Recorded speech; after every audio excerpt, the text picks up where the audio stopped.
The fourth major obstacle to peace is Israeli Prime Minister Benjamin Netanyahu, who has all too frequently bowed to the demands of extremists like Ministers Smotrich and Ben-Gvir and the settlers in the West Bank.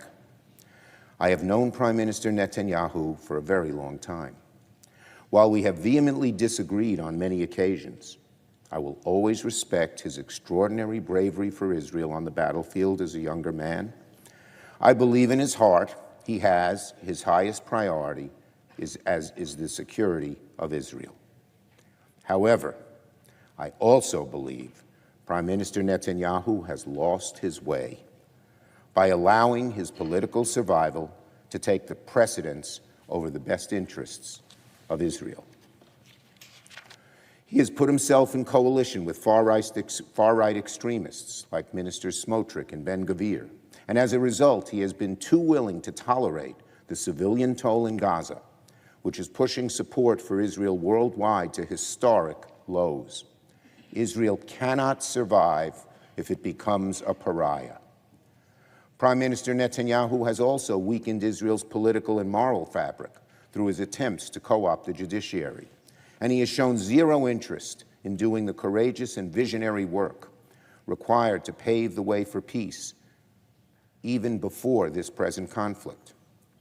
As a lifelong supporter of Israel, it has become clear to me the Netanyahu coalition no longer fits the needs of Israel after October 7th.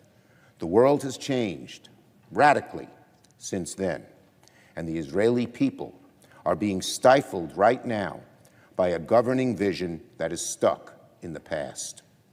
Nobody expects Prime Minister Netanyahu to do the things that must be done to break the cycle of violence, to preserve Israel's credibility on the world stage, and to work towards a two-state solution. If he were to disavow Ministers Smotrich and Ben-Gvir and kick them out of his governing coalition, that would be a real meaningful step forward. But regrettably, there's no reason to believe Prime Minister Netanyahu would do that. He won't disavow Ministers Smotrich and Ben-Gvir and their calls for Israelis to drive Palestinians out of Gaza and the West Bank. He won't commit to a military operation in Rafah that prioritizes protecting civilian life. He won't engage responsibly in discussions about a day-after plan for Gaza and a longer-term pathway to peace. Hamas and the Palestinians who support and tolerate their evil ways, radical right-wing Israelis in government and society, President Abbas, Prime Minister Netanyahu. These are the four obstacles to peace, and if we fail to overcome them, then Israel and the West Bank and Gaza will be trapped in the same violent state of affairs they've experienced for the last 75 years. These obstacles are not the same in their culpability for the present state of affairs, but arguing over which is the worst stymies our ability to achieve peace.